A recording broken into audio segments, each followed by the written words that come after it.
I was gonna ask at the beginning, cause I'm like, Come I was about to say now. how much more we got, cause I'm sitting here devouring this food. Good girl.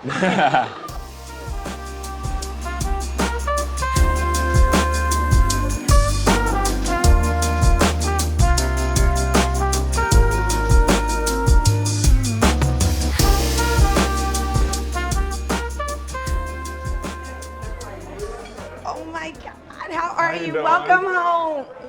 Shannon, Hi. hey, good to see you. You too. Thanks I'm for so happy having to have us. you guys. Have a seat. Thanks. So you know that this is your home away from home, okay? So let's talk about food.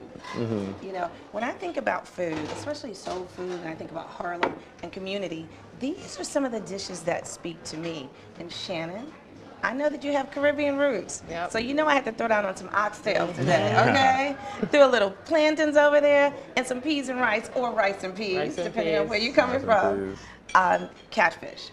You know, you're talking about catfish, you're talking about soul, you're talking about the earth. But more importantly, we're talking about Thank you. things that evoke warm memories, right? So let's talk about food. What food sticks out to you, and what memory does it relate to? Thank you very much. For me, I love soul food. You know, just growing up, obviously, you know, my parents are from St. Louis, so we always go to St. Louis for holidays, Christmas, stuff like that, and we'll go, and it was always, you know, buffalo fish, you know, mac and cheese, collard greens, yams, all, you know, everything that you can kind of think of. So that's kind of what started, and then obviously when my dad liked Caribbean food a little bit growing up, so it had some of that, and then obviously me and Shannon, her family being from Trinidad, you know, it kind of sparked my love for Caribbean food. Yeah. Even more, I love curry goat. That's like one of my favorite meals. So that's kind of, you know, how I started with, you know, soul food and Caribbean food, and that's kind of like my favorite food. See, mine is a little bit opposite. So growing up, our holidays were oxtail, curry goat, mac and cheese, Yep. all that type of stuff. So it's kind of in the ballpark of soul food, but Right. it's just like a little twist, a Caribbean twist. So that's really what it reminds me of. Well, when you come to Melba's, you're going to see a little bit of that, you know, regardless of if you're from the Caribbean, or even if you're from Africa. Peas and rice were very, very indigenous to Africa. Yeah. And Shannon, when you said collard greens, girl, you're talking about callaloo. Exactly, Still callaloo, in the yeah. same family. Exactly. So I want you guys to dig in a little bit, okay? And we're gonna start with the Caribbean plate for my sister right here. Okay. I'm gonna start with this. Oh, you're gonna start with that. Okay, Yeah. go for it. Go for it. Talk to me a little bit, obviously, being in Harlem, Yeah. and just talk about the culture here. Obviously, you know, you guys speak to culture through food. Totally. So just kind of talk about your experience being in Harlem and, you know, the crowd, and obviously being predominantly, you know, black. So when I think about Harlem, Harlem is the mecca of black culture. So whether we're talking about food or we're talking about bebop, right? Like the music known as bebop was born right here at Minton's Playhouse in Harlem. You know, you're talking about James Baldwin. So if you really want to delve into the mecca of black culture, I think there's no better place to be but Harlem. Chicken and waffles. So what I did with my chicken and waffles, and I did beat Bobby Flay. Look, I'm not bragging, but I'm bragging, right? You gotta brag a little bit. You gotta be your own biggest fan. Yes, that's right. And when you beat an Iron Chef, you know, that's something to talk about. So, but what I do with my waffles is I put eggnog in them. Oh, wow. So, yeah. Why is that? Oh, that's a great question. One Thanksgiving, day after Thanksgiving, you know, and I made homemade eggnog amongst other things. And my son woke up the next morning and he says, "Mom, I want some waffles." So I looked in the refrigerator, day after Thanksgiving. I did not have any milk. I didn't have any heavy cream, half and half, nothing dairy. The only thing I did have was some homemade eggnog. So, you know, as we do, I took that bad boy, threw it in there, made my batter. My son sat down, he was like, "Oh my God, Mom, these are the best waffles ever." I'm like, ding, ding, ding.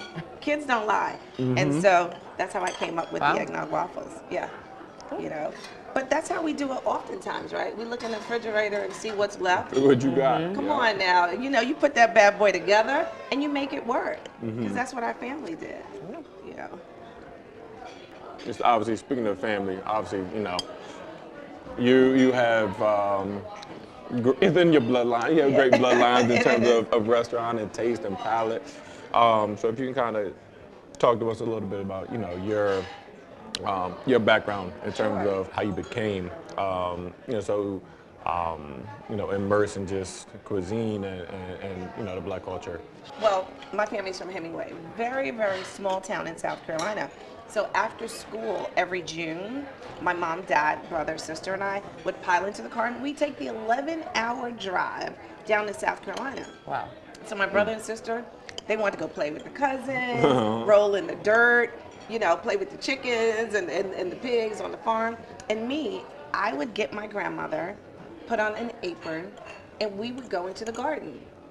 Wow. And I saw the magic. I mean, to be able to put my hands in the ground and pick collard greens, you know, to pick yams, things that my grandmother actually grew and nurtured, it just amazed me. So we would take those, yes, it'd be greens, beans, tomatoes, potatoes, you name it, you know. We'd take all of that, put it in the kitchen, and create magic. But it was also a time where we sat at the table, just like we're doing today, and we told stories about our history. That's how I learned about my history. I learned about my great-great-grandmother, Mamba, who I never got a chance to meet. But I felt so connected because food was the conduit that brought us all together. And that's what we do here at Melba's. You know, we don't discriminate. We don't care, you know, what your background is, what your ethnicity is, what your financial resources are or aren't. The only thing that food does is it allows us to come together. So that's what I like to use it as. But I worked at my aunt's restaurant, which she opened 61 years ago. Wow. Where was that? It's right here in Harlem. It's called Sylvia's Restaurant. And it's a legacy within its own. You know, my aunt started out literally as a waitress, borrowed money from her from her mother, from land that her mother had in Hemingway, South Carolina, and now 350 seats later. Wow. Yeah. And she's passed on. But that's where I got my start. And then I went to work with partners with Drew Nearpoint, Robert De Niro, and I worked with at Rosa Mexicano, so I can learn. I used to love that place growing up. 58 and First, the original, or the one on Lincoln we were Center? in Maryland, so. Yeah. Oh, the one in Maryland. Yeah, the one in D.C., right? Yeah. I think the one in D.C. Yeah, the first sister, first person of color, you know, to work at Rosa Mexicano. So I learned about the cuisine there. And then went to work with Michael LaMonaco at Windows on the World. Wow. So, yeah. So I do have it in my blood. I have fried chicken grease all up in my blood. It runs deep in my veins. Deep, Josh. So let's talk about the twins. Come on, you can't just put that in there and let it go. I'm a mom too, so we've got to talk about that. Yeah, so we have 8-month-old twins. Oh my God. 2 boys. Wonderful. Yeah. They were born last May. And what are their names? Hayes and Hendrix. Beautiful. Yeah. Named after?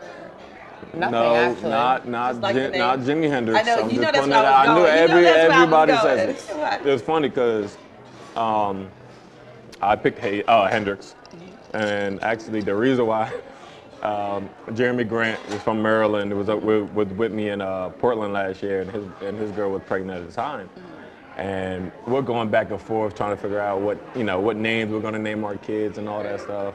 And he was like, "Yeah, if I have a boy, I'm gonna name him Hendrix." I said, "Oh, that's ill. That's a dope one." I was like, and then like 2 weeks later, he was like, "Yeah, man, I'm having a girl." I said, "Oh, stop it. darn, that's my is name. So Stole the name." funny. Oh my God. So we that's took so that cool. one, and then we were at a restaurant, actually a black-owned restaurant in Portland, Jenkins, that just popped up with my brother and his soon-to-be wife, and we were just like looking through names and H names because I wanted HH. Right, okay. So Hayes came up, and I was like, that goes so well. Talk about that. Talk about how it is being not just a black-owned business, but a black-owned woman, and obviously there's obstacles that you had to go through. So just kind of talk to us a little bit about that. Totally. I mean, I can't tell you how many times I heard, "You're black, you're female and you're from Harlem, and you want to get into the food and beverage industry, which is a white male-dominated industry. I mean, let's just keep it clear. For sure. And for me, those were not liabilities; those were assets. Okay, because being black, female, and from what people consider the ghetto, but I consider it the mecca of black culture. You know, it made me fearless. I'm so used to people telling me that you can and you won't that it becomes invisible. Yeah. And I've always taken words and changed them. So for me, it's not impossible. It's I'm possible. Yeah. Same letters, and I just had to figure out the way. But I knew I was going to go over, under, around it, or through it, but I was going to get there. And nothing could stop me. And I'm sure just like you in the court, you have that determination, you have that focus, and you know that by any means necessary, you're going to do what you have to do. But there are days that I walk out of the door and I have 58 employees just at this location, and I'm like, what the heck was I thinking?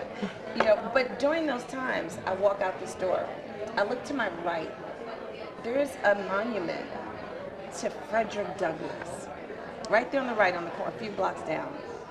And then I go and I turn to the left, and there is my Shiro with roots coming out of the hem of her garment, and that's Harriet Tubman.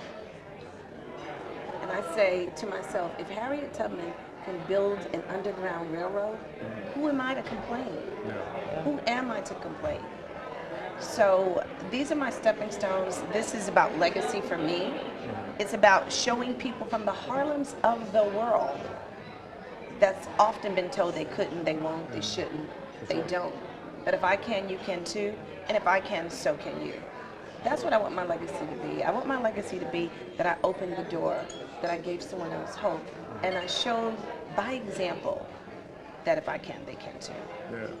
And I think it's cool just because you're talking about that, you know, it's about perspective. Obviously, you know, and not just, you know, in your story, but just in, you know, us as people, as black people and all that, you know, what some people might see as a negative, it's always positive. And, you know, like you said, people look at you as, you know, black women, and they look at it, you know, from the ghetto, and they look at it as a negative, but you're looking at it of, oh, you know, I can make this happen. Come on now, come on, Shannon, get it up here. More of an appreciation.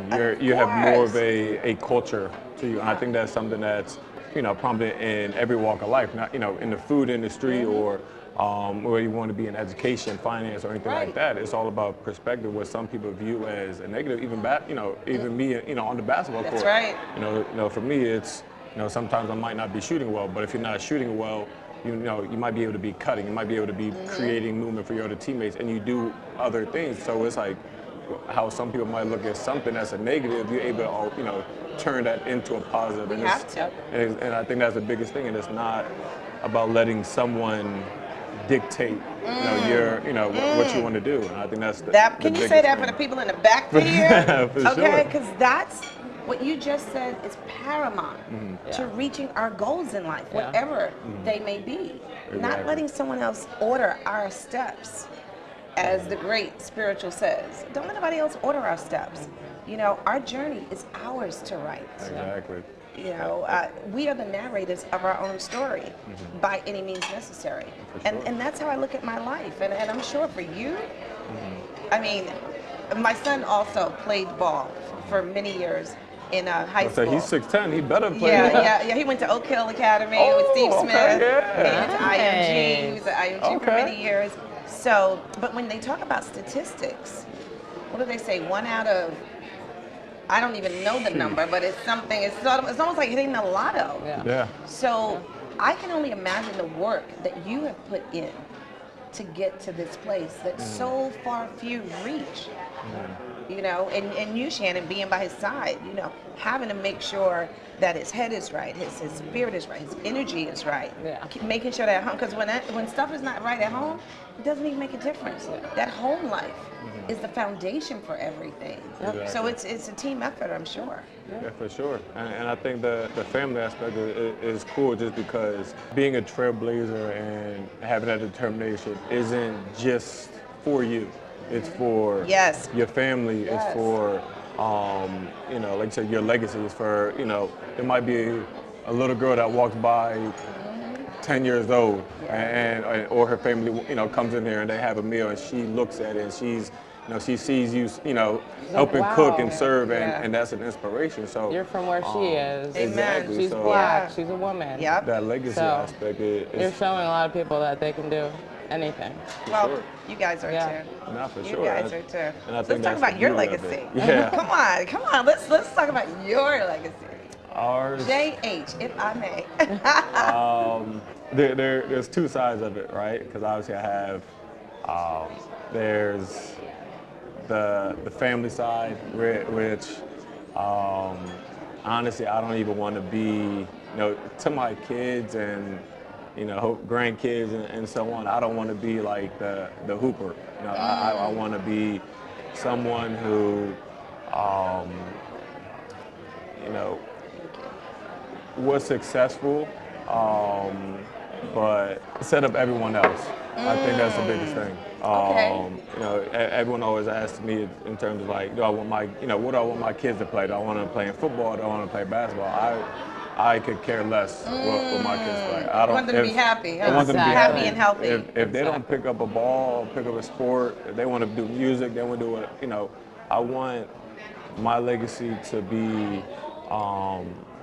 you know, something that's able to set them up to be who they want to be and do what they want to do. Because obviously, you know, sometimes how many people, whether it's from, you know, a two-parent household to, Right. you know, or one parent or from the hood, from not, you know, some people feel like they have to make it to bring their family out. Right, And right. that's something that I don't want, you know, my kids to feel. I want them to be, or have that pressure. I want them just to be able to just, you know, follow their dreams, you. live how I they want love to live, that. do what they want to do. And Because that pressure, right? Yeah. That's For sure. too much pressure. and that's something I think we both, you Karen know, King.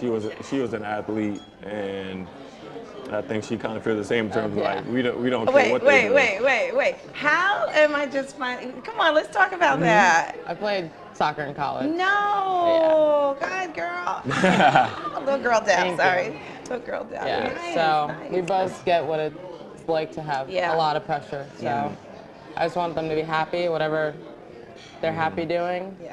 That's Yeah. what they should do. So for me, there's that side of the family side, and then there's the flip side, but you know, me being the basketball player. Right. And no matter what happens or what I think, you know, at the end of the day, I'm a role model to other kids, whether I want to be or not. That's right. That's And- right. That's so true. You are. And for me, I just want to show people that you can do what you want to do, Okay. and you can have fun with it. I think that's the biggest thing with me. I try to, thank you. And, you know, you might see me on the court. I'm very competitive. I'm very fiery. No, not might see you on the court. I have seen you on the court being competitive and yes, being Sure. fiery, and that's a good thing. That's a great thing. And, Not even yeah, good. and it's, you know, there's checks and balance. Sometimes it's good, sometimes it's bad, and I got to find the middle ground. But I think the biggest thing with me is I try to have fun with it, no matter what it is. And you know, for me being the basketball player, for people that see that, I want them to see that, yeah, I'm a basketball player. You know, I made it to this level, but I'm still having fun. I still, you know, loving what I do. Like I said, it's never perfect, as you know. And that's in your okay. walk of life, Look, my you know. fried chicken ain't always perfect, but it is. It was today, I'll tell you that. It is. But yeah, you can kind of do what you want, and I think that's the coolest thing. And you can have several different passions. Yes. I have a passion for Yes. basketball. I have a passion for wine. I have a passion for, you know, it was gaming until I got kids, and now I barely pick up a video game. You don't have But- time, especially with two yeah, boys. exactly. Two boys. Yeah. But you can kind of have fun and you can do what you want. I think that's the biggest thing. And as long as, you know, people view it as like, oh, if you have X amount of money, you're successful, you're doing it. But I think at the end of the day, if you do what you want to do, Come on now. you're having fun with That's what you're right. doing. If you're, some people go to work and it's like, I don't feel like this is a job. That's Yep. success. That's Oh you my God. having That's so fun, true. Yeah. doing what you want to do. And Doing what you love doing, right? What you're Exactly. most passionate Exactly. about. And, Without a doubt. and obviously, fortunately, I'm in a position where I can take care of my family, do other things. But I think at the end of the day, no matter what it is, no matter as long as you're, when you wake up, you look in the mirror and you're happy with what you see. Yeah. That's the definition of success in my book. Hopefully I want my kids to have that same kind of outlook, just because at the end of the day, being black, being a female, you already start off, several steps behind. Okay. But at the end of the day, it doesn't matter how you get there, it doesn't matter how long it takes, as long as you're able to wake up and look yourself in the mirror and say, I'm happy with where I am. I love, who I am and who I'm continuing to become. That's legacy. I totally agree with you. When you look at our ancestors, we come from a people, okay, who were enslaved, who were separated from their families, who were put on ships and thrown into the Middle Passage. So when you look at from where we've come, I think that tenacity, I think that grit, that will to live, to be here, to learn a new language, to have our names changed, luckily, some of us brought different seeds that we planted in order to grow food that we were used to. But you look at it's about legacy. It's about ancestry, and so we know how to take nothing and make it into something. We know how to persevere, and more importantly, we know how to have hope. Yeah. For sure. So during Black History Month, it's about honoring our legacy, our ancestors, those who paid a price so that we can, like you said, do what we love. And kind of piggybacking on that, there's people who've been here that have been successful. Yes. And whether it's you, us, kids growing up, there's someone who was in your shoes that made it, that are successful. That's right. And you can't be nervous or I think it's not cool to ask for help. I think that's the biggest thing. I know, being a black woman, or me in general, as a man, like I grew up like I'm a handle my business. I'm a handle my business. I'm not gonna look to other people like it's all about here. I'm not gonna talk about whatever how I feel and all that stuff. And I think the biggest thing with that is, and legacy, is there's people who put their life on the line. There's people that put everything on the line to be successful, and you're able to lean on some of those people. And I think that's the biggest thing, where you don't have to be worried about asking for help. You don't have to think that it's not cool or whatever it is, because there's people who are in your position, that we need all help. And the game you play, right? Yeah. There's how many guys on the court? Man, there's 5 people on the court. It's and others sitting on the bench waiting to come together. And when we talk about food and we talk about community, that's what it's about. It's about coming together. Exactly. I look at Harlem, and I tell people all the time, I purposely shop in this neighborhood. My butcher's in this neighborhood. He's on 110th Street. Mr. J, my dry cleaner is right down the street. My bakery is right up the street. So for me, it's important to create economic empowerment within our communities. How do we do that? We make sure that the dollars circulate at least 8 times. But to your point, I watched my Aunt Sylvia do it. Leah Chase do it. You look at people that came before us, like Earl the Pearl is my neighbor. So I gotta connect you to Earl. You guys have to meet Earl and his wife Marita. They're literally my neighbors. But we do look up to others, because ultimately they're the ones that have paved the way. For sure. So that we can sit at the table here today and eat some of this fabulous dessert. And you guys got you like my grandma's sweet potato pie. I'm already halfway in. Come on now. We got some carrot cake over here, Shannon. Y'all brought everything else. I said that's for y'all. We y'all. up here talking too much. We better dig in and get some of this good here. eats, okay? Because this is what it's about. It's about friends and family and people coming together over food. Enjoy. I'm happy to have you guys here. Shannon, Josh, I just want to say thank you guys. Thank you guys for coming up to my home, my Harlem home, and I want you to know officially this is now your home. You know, I want you to know that you're welcome. Thank you. And thank you so much. And thank you for having us. Yeah. This food was amazing. Thank We you. for sure have to come back. For sure. Thank you for the conversation. For us, I think we're leaving feeling stuffed. I think that's the biggest thing. But the beauty about food, especially soul food in general, like you leave feeling like I'm feeling good. I'm feeling happy. I'm about to go take a nap. I'm gonna be feeling good for the rest of the day. And I think that's something that is cool about food, especially soul food, that comfort food. It's you feel good. I feel like I can just go kick it on the couch. I might go open a bottle of wine and watch. Well, we got football on today, baby. So watch football. But thank you so much for having us. This is something that experience that not just today, but something that I think will stick with both of us.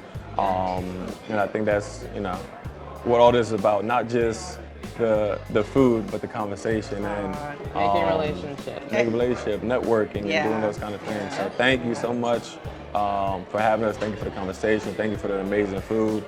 And we for sure will be back.